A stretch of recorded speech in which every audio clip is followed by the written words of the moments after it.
What is up, everyone? We are here with AEW superstar, member of the Dark Order, and future BTE champion, John Silva. How you doing today, sir?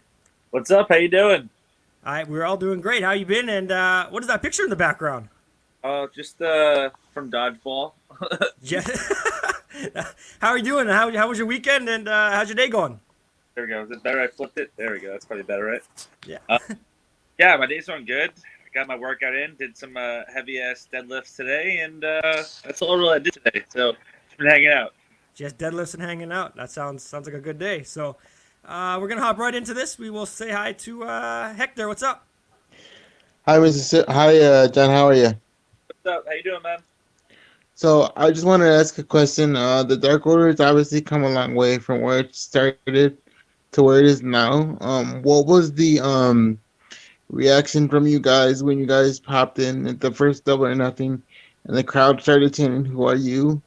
How did you use that as like motivation to take the Dark Order from where it was then to now?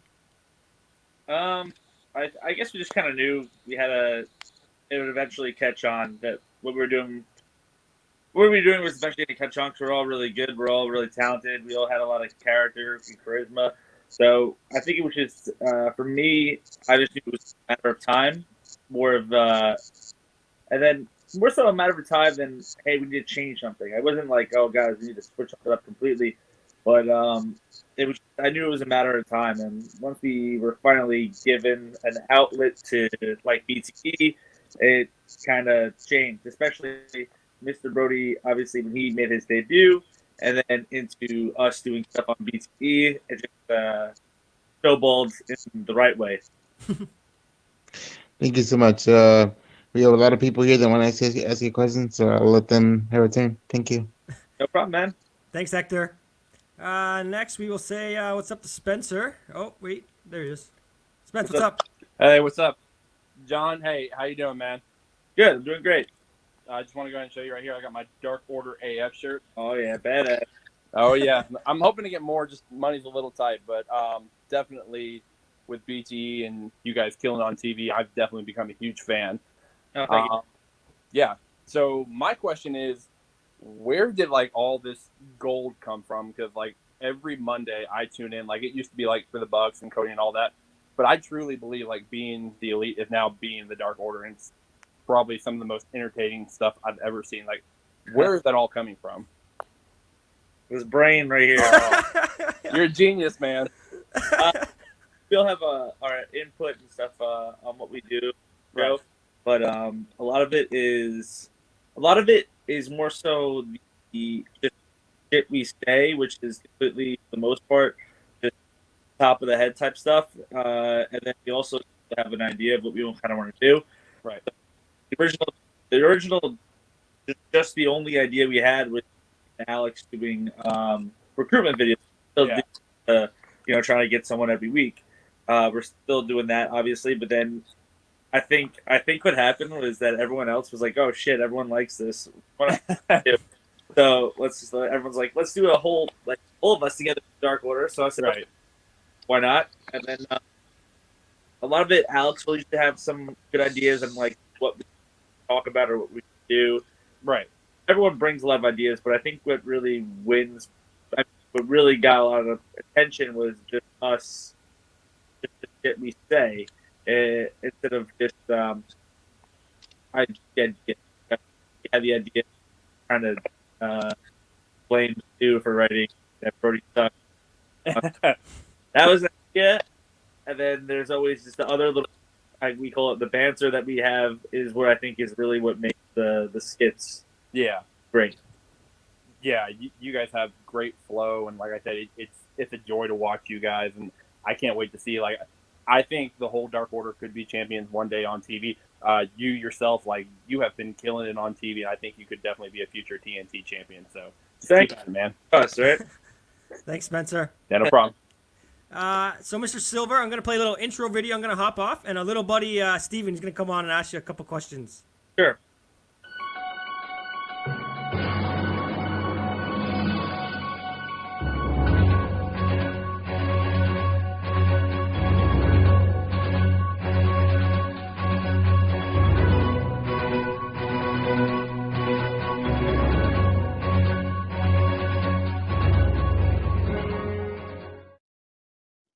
so much for doing this. It means a lot to me. No Thank problem. you so much. What's up, buddy? Okay. I've watched Orange Cassidy fight. He's unique. So now I'm going to get right into my first question. How do you have to adjust your style of wrestling to fight a WWE, like a wrestler like Orange Cassidy?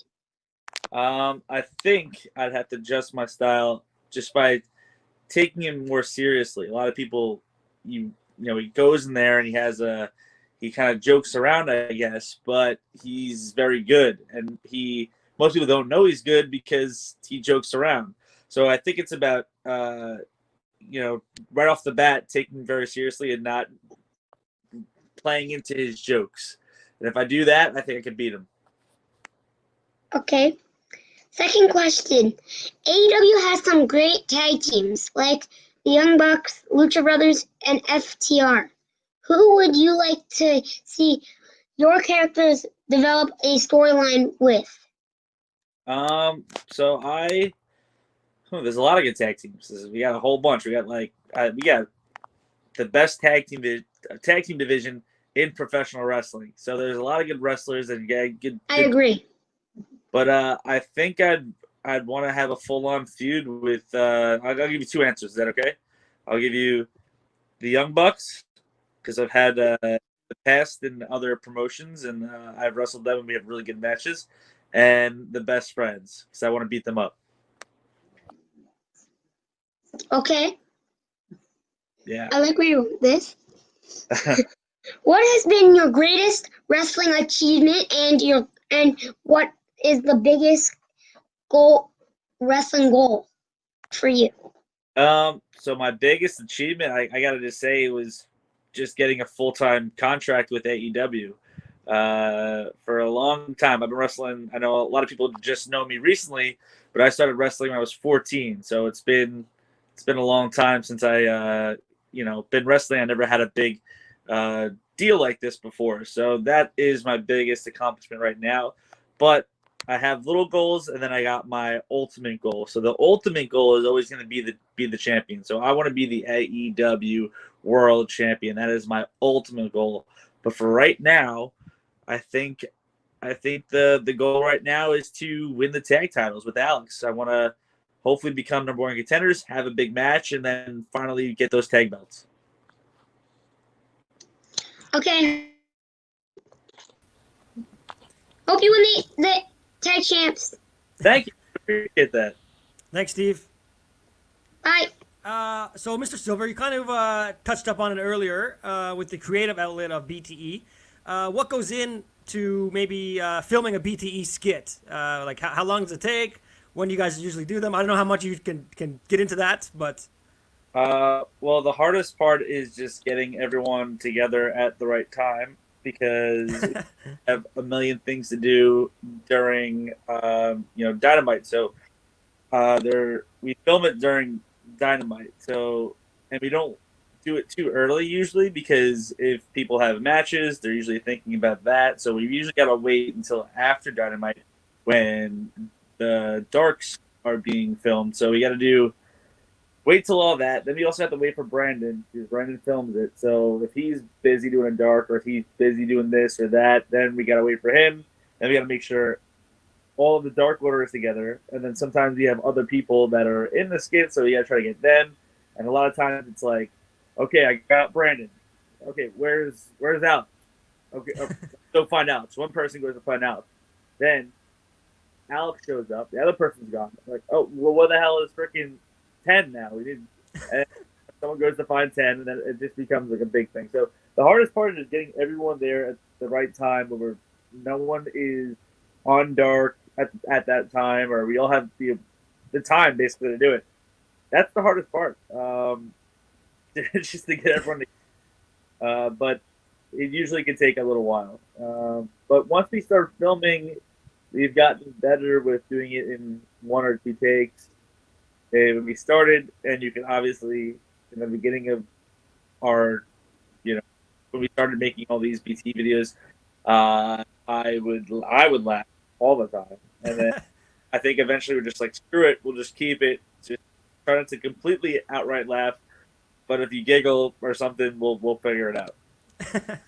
All right, we'll hop over. We'll say hi to Dan. What's up, buddy? Hey, what's going on? Hey, what's up? Hey, so my question for you, John, is who, if you had a chance to wrestle anybody like right now, like who would it be? Either federation, either. I'm going with Chris Jericho. Jericho. No, he is. He's the GOAT. No one will ever. He is the GOAT. So Yeah. It's like I don't. He's the top dog right now, and he's just so he's been entertaining so long. He's had such good matches for so long, and I get a one-on-one match with him before he eventually decides to retire. But hopefully that's not soon. And like as the way he's moving right now, I don't think he's planning on retiring anytime soon. So I think. no. I could see a Dark Order inner circle type of thing going down. So you'll probably get your shot. I hope so. I watched BTE today, and I just have to say that I watch for you. I don't watch for anything else anymore. The Bucks, I mean, they're the Bucks. They're always going to be them. But, man, I watch for you because, dude, you cracked me up. Oh, man. You and the Warlord bit, man. I bet he just – but I want to thank you for doing this, and I want to thank Jacob for getting you on here. This is great. And I can't wait to see more of you on Dynamite. Definitely. I'll be on this week. Oh, yeah. I can't wait.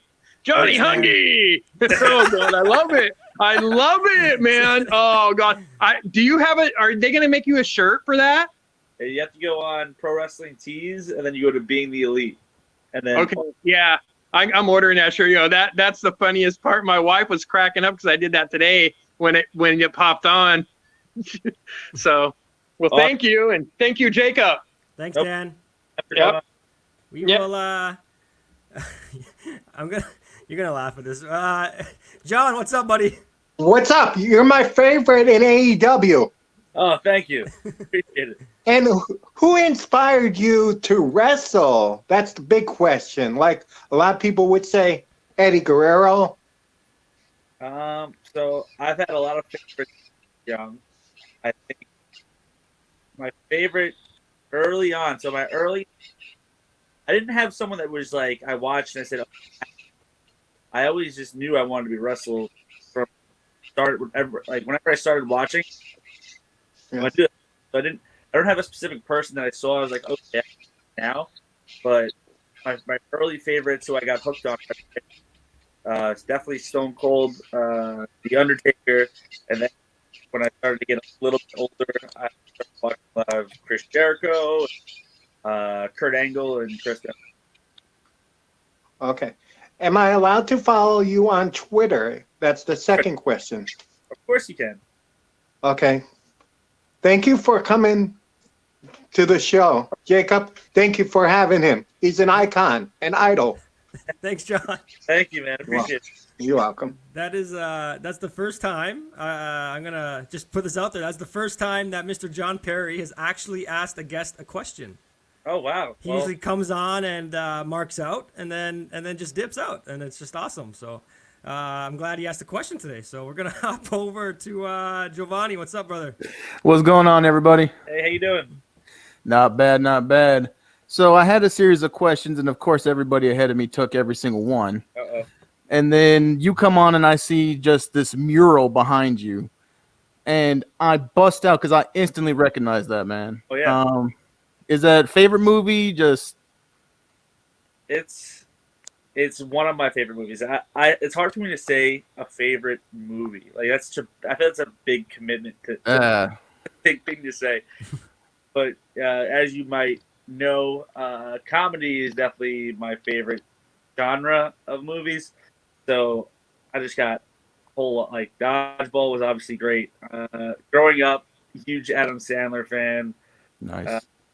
Will Ferrell, I got a lot of like the 2021 and 22 Jump Street movies I thought were hilarious. Yes. So a lot of comedies. I'm a big comedy guy, but I can't just pick one. It's really tough for me to do that. You know, it's hard to see that, you know, you have great comedic timing. I wonder why you love comedy so much. But actually, people don't know this. A few years ago when I had a different I had a different job at that point where I had the weekends and the nights off, and I just started doing stand-up comedy. Oh, Started doing that a little bit. It's definitely that's a little difficult because I started, and the only way to get good at it is you always have to hit up a whole bunch of what are they called? open mics. Open mics. There you go. Yeah. Open mics, and then eventually what happened was I got a job where I was working Monday to Thursday till about 11 p.m. And then on the weekends I would be wrestling, so I had no time to do open mics, and I didn't want to just do it every once in a while because I wanted to be good if I was going to do it. Right. So I kind of stopped the stand-up comedy, but I always it's funny. I'm always wanted to do like skit comedy. I always thought I would be really good at that. So now I get to do that. You get it on BTE. Pretty cool. Yeah. So last question, Jacob. And I'm gonna go. I promise. I don't want to put you on the spot, but I write comedy every once in a while. I do stand up a little bit, and everybody. If you do stand up, you have your type 5, your 5 minute that you can just go on and kill with. What's your one favorite joke? Oh Lord, I don't even remember. I only had like I think a 10-minute bit that I had written out, but I haven't. It's been 4 or 5 years since I did it. I think I had jokes. What were the topics? Let me think. Just dumb topics too, like girls that sit down on the if you leave the toilet up, and they sit down. I had a joke about that. I had a joke about shit. I forgot. I had I had like a good, I think 8 to 10 minutes, but I forget most of it. I'm not gonna lie. I would tell you. All right. Well, thank you, brother. Keep doing what you're doing, man. We're definitely loving you guys, and you converted me to the Dark Order, so I'm there. Throw it up. There it is. Thanks, Giovanni. Thanks, Jacob. See ya. Next, we will say hi to Jordan. Hey, what's going on? Hey, what's up, dude? It's not much. So first, I want to give props for the Steve Brule shirt you wore on Shot of Brandy. Hell yeah. Don't be a dingus. And then my second question is, why won't you sell for Evil Uno? Come on, man. What's the deal? Selling for him. Only for is the good Lord, right? And he's not far from it. I just love that. Like the first time you do the papers, you're like, I'm not selling for you, dude. I laughed. There's a That difference was great. of which Evil Uno throws papers and Brody throws papers. So Yeah. that Brody's heard a lot more. I totally get it. All right, man. Thank you. Thanks, Jordan. Thanks, Jake. Next, we will say hi to Aaron. What's up, Aaron? Hi, Jacob. Hey, what's going on? Oh, not much. So you and Alex Reynolds must see on Being the Elite every week. I watched the episode with you on Shot of Brandy. Do you two see yourselves become a tag team, break away from Dark Order long term or short term? I don't know. Right now, I have no plans of doing that. I like the Dark Order. I think we all complement each other pretty well. I got nervous when we first introduced 5 and 10, and because that's when we weren't allowed at the shows because of COVID. Because we both live in New York. Me, Alex, and then also Stu and Uno weren't allowed at the shows because they live in Canada. So the only people that were there were Brody, 5 and 10. So I kind of thought we were being replaced, which kind of scared me. But once we got back, I talked to them and we kind of went through everything. I realized that we all kind of get along. We all complement each other very well. So there's no plans to do that right now. It's pro wrestling, so everyone turns to each other. So we'll see what happens. But as of right now, I think I'm happy where I'm at. Yeah, sounds good. And the fans are happy to see you every week. And my dad's wanted to add in, he loves your personality. So keep doing what you're doing. Oh, thanks. Thanks, You're Aaron. welcome. No problem. So, Mr. Silver, obviously you traveled around the world to wrestle on the independent circuit before making it to AEW, and like you said, you've been wrestling since 14, so you have a lot of experience that way. Who would you say that you learned the most from on the AEW roster so far? On the AEW roster, so I've wrestled with a lot of the roster already. So most of it is stuff I've learned when we were on the Indies. It wasn't even in AEW because, to be honest, we haven't had a bunch of matches on AEW. So I think I've learned a lot from people like I've wrestled with Trent and Chuck for years. I've wrestled the Young Bucks a few times, and we've had some really good matches. So I'd probably say those guys. I mean, also Alex. Just because we started together, we kind of help. I think teach each other a little bit as we go. I'd probably say those guys. I'm trying to see if I forget anyone, but I think them. Awesome. We got 3 more quick ones. We're gonna say hi to this guy always pops me. Deathmatch Russell, what's up, man? Well, Mr. Johnny Silver, the meat man, how you doing, buddy? It's been quite a while since I've heard from you. You're doing pretty good now. I just wanted to say, keep on doing what you're doing in the ring, my friend. Thank you. Take those belts to another level, and beat up Joey too while you're there. I will, of course. Good to see you, Johnny. Be good. Good to see you. You have a cop car behind you? Yeah, cops are coming. Have a good one, man. All right, cheers. That was a very odd one. All right, we got 2 more. We're gonna say hi to Aaron. What's up, Aaron? Hello, Jacob. Hello, John. How's it going, guys? Yeah, actually, I had the opportunity of meeting you recently at the Hassel Toy signing. It was awesome, man. Great to meet you. I've met you, man. But one thing I was really curious about was, if I'm not mistaken, is it true you guys had a couple of dark matches with WWE back in the day? Worked with Heavy Machinery. I was curious, what was your experiences with that like?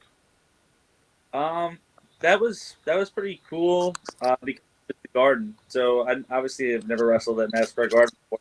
So that's something early on I could check on my list of stuff to do.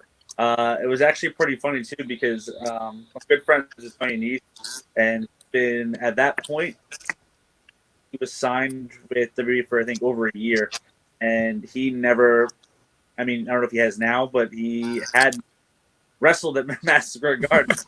So I'm beat to it. So that was fun. Heavy Machinery, they're really nice guys. So that was good, and the whole experience was good. The one thing that was kind of funny was one of my other friends. Well, he also decent size and bald head, around my height. So at one point, I guess I was out there and him in the back, like backstage or whatever. What are you doing? You're supposed to be out there. And then he's like, "Oh wait, that's not." Okay, never mind. So he thought someone else was me. But yeah, but the whole thing was good. I think we got a lot of good feedback and stuff like that. But Oh yeah, well, deep down, I hope you are as well. But I think I can speak for everybody that we're pretty happy you're in AEW, man. All the stuff you guys have been doing has been fantastic. And just the one last thing I wanted to bring up was whose idea was it to do the 2 men in a trench coat routine from cartoons, man? That killed me when I seen that on screen. So I think we kind of talked. So we were film, and it was gonna be me just in Brody's jacket, and then I don't know. It might have been Alex or it might have been Uno. I'm not sure exactly, but someone's like, if you get on Alex, yeah, that's even better. Let's do that. It might have been Alex. I don't want to give anyone credit. That person, but it wasn't me. The idea to come out with the Brody's thing to yell at everyone, but up the shoulders, I think, took the bit to the next. Oh, definitely. It's something we've all seen in cartoons a million times, and getting to see it to bring it to a real life sketch, that was fantastic, dude. But thanks for taking your time out for us. Thanks, Jacob, and you gentlemen have an excellent night, man. Take care. Thanks, Aaron. Have a good night. Hey, Dennis, this is our last one for the night. Sorry, Dennis, I popped you up too early. My bad. That's okay. There you go, Dennis. Well, first off, I want to give a shout out to you there for having that awesome mural in the back. I'm a huge dodgeball fan myself. Thank you. And as you can see for yourself, I'm a huge fan of what you and Alex are doing right now. So, I mean, after all, you are the MVP of BTE right now. And I also got a little bit of Kool-Aid I'm sipping on right now. So There we go. But so 2 questions for you. Your first one is, what has the Dark Order meant to your career? It means a lot. It helped me. It actually is the only reason why I probably have a job now. When I started when I did my first match in AEW, we we were jobbers again. We got beat by Santana in like a minute and a half, and going into it, I kind of thought I didn't know it was going to be a squash match. I thought it was supposed to be like a full blown match. We get there, and then it didn't even say our names on the board. It said local talent. So I was like, wow. So after the match, I think Matt Jackson came up to us, and he's like, hey, I think we're going to bring you guys back. And I think I have an idea where maybe you just lose and you're just the local talent wherever we go. And I'm like, okay, sure, I'll do it, basically. The next time he went, I think Uno and Stu were like, oh, well, these guys are good and they're losing, so we should recruit them into the Dark Order. And then Matt Jackson came up to us and said, hey, I think let's just put you in the Dark Order. But the way Matt Jackson talks is he always just says anything like a joke, so I don't know if he's being legit or not. So I'm like, yeah, that'd be great. Is that gonna happen? You're saying it like a joke, so I don't know. And then eventually it just did happen. So he never really lied to me. He never lied to me. Always, everything he said to me, told me was 100% real. But I just, knowing me being for me getting nervous, I always just thought, oh, I'm never coming back again. We're done. And then they once they put us in the Dark Order, we're like, okay, we have a spot on the show, so this is a good thing. But yeah, it was I was getting there. It was, if we didn't get into the Dark Order, we probably wouldn't have gotten jobs there. Awesome. And then my last question is when are we going to see Johnny Hungy in a Chili's commercial? Chili's didn't want to give us a real time sponsorship because we already put them over, so they were thankful that we did that. But then they didn't like, oh, we're not going to pay you though because you guys already advertised for it. So yeah, not anytime soon. Maybe I'll switch into Applebee's or Fridays or something like that. We'll see. Ooh, Fridays. They got some mean potato skins there, so good ones. Awesome. Well, hey, thanks for your time and best of luck to you in the future. Oh, no problem. Thanks for coming. Thanks, Dennis. So, Mr. Silver, besides for AEW Dynamite and BTE, where can everybody find you? And thank you so much for joining us tonight. You could find me obviously on Twitter and Instagram, and my handle there is Silver. Number is spelled out, and then just the 1. Try to post some funny stuff on there and be entertaining. Also, I'm on Twitch. I'm not good at it, and I just started doing it, so I'm messing around with it. Hopefully, I learn how to do everything. But my Twitch is John Silver 64. So go follow my Twitch, my Instagram, and my Twitter. And also for shirts. We have shirts on AEWshop.com, or I always mess this up. It's either shop.aew.com or AEW shop. I don't know. But we have on there, the recruitment specialist shirt. Also, a lot of everyone's asking where they can find the Johnny Hungy shirt. It's on ProWrestlingTees.com, and then Being the Elite's page. They got the Johnny Hungy shirt. They have a few other shirts on there, Being the Dark Order shirt. But that's where you need to find it, and you should go buy all the shirts. Thank you. Everyone have a great night. And come join us for Alex Reynolds right now. Yeah. Thank you.